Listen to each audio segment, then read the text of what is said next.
I think we're thinking about whether there is a key man risk at Goldman Sachs, whether Lloyd Blankfein steps down and that is an issue for the firm, or whether the bench really is that deep and it doesn't have to be. Oh, yeah, no, I think unequivocally the bench is deep at Goldman Sachs. I mean, you had co-presidency going on there for a while.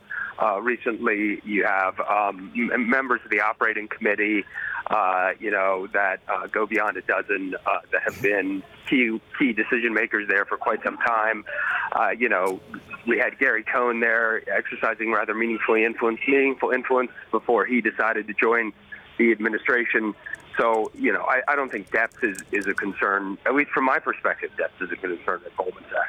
Well, the story, of course, came from the Wall Street Journal on Friday, Brennan, that Lloyd Blankfein may well be preparing to step down by year end. We certainly haven't got confirmation of that this morning. All we know is that they're looking at succession planning a whole lot more closely, with the likes of Solomon taking the sole president position. Can you talk to me about Mr. Solomon and how crucial that will be for him to fill that role solo?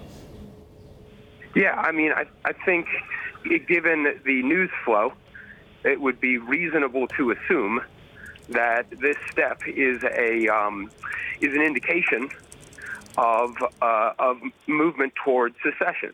That's just what it suggests to me on the face of it. I'm away from my trusty Bloomberg terminal right now, so I don't know whether or not those headlines are from the actual company on Solomon or whether they are speculation. But assuming that that's actually an official move by the company, given the fact that there was speculation about Blankfein stepping down, in fact, Blankfein tweeting that he feels like he's reading his obits.